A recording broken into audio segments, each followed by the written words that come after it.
Imperial was founded by Bill Lynch and has businesses in logistics, car rental, tourism, financial services, vehicle distribution and retail. Yes, it's now run by Mark Lamberti, who has a great reputation in South Africa. It operates in South Africa, Europe and Australia. It has a market cap of 35 billion rand and a dividend yield of 4.7%, a PE ratio of 11.88. Now, first of all, we have to talk about the Mark Lamberti dividend. Yes. Has it made a difference to this point, and how long have we given him? Yeah, it's probably about 2 years, maybe a bit more.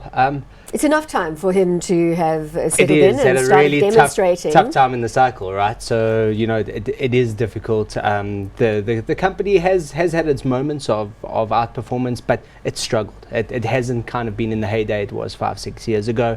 They are making it a leaner, meaner machine. They are moving more focus to the logistics side as opposed to the car distribution side of things. But yeah, I mean, there's still definitely things they need to overcome. I think he's packaging the business okay, and any growth in the economy will benefit the group. Yeah, they managed to do an amazing job with Hyundai and Kia, because originally, those weren't seen as quality, cool cars to have, and then they stuck with it, pushed it, and now every second car is one of those. Yeah. And ironically, with the weaker rand, all the competitors had to increase their prices, including them. Yep. So they actually got higher revenues on the back of price increases, because obviously they import those vehicles. I think that we'll also get some clarity. I want to put up the share price graph because it'll give us some clarity about the tough environment which you saw there in 2016. It's had a good year so far. So if you have a look in January, since January it's done nicely. I think there's a lot of speculation about a business split here. It feels like even when they report results... So something similar to what we've seen in Bidvest. Exactly. When they report results, they segregate it between, the car distribution business and the logistics business. So maybe they're teeing something up. Could be. Could demonstrate huge shareholder value. Do you think we'll see something happening, in the same vein as the wealth that was created in the Bidvest split?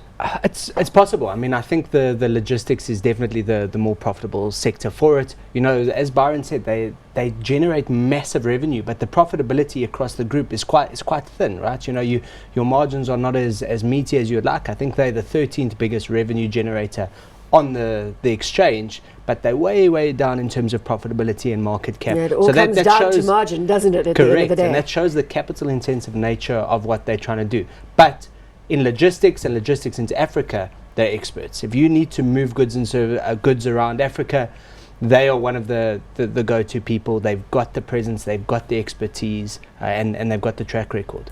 And again, if they are dominant and you do see economic growth coming back to the fore in a number of the African countries that they operate in, then they are set to benefit from that, given their dominant position.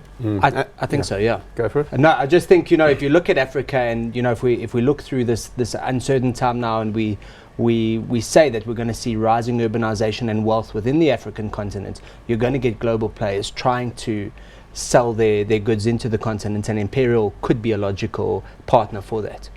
I agree 100%. And, while you can be patient with Africa, they've also got a big European logistics business. Correct. And also heavily involved in the UK. So they've got the expertise. They're in all the right places. Yeah. They're well diversified. They've got a bit of a rand hedge there. But obviously they've got they're targeting the South African consumer. A lot of South Africans in this country would rather eat baked beans on toast every night and own a nice car. So it is an aspirational We love our theme. cars in We South love Africa. our cars in South Africa, and even That's Uber true. isn't changing that phenomenon yet.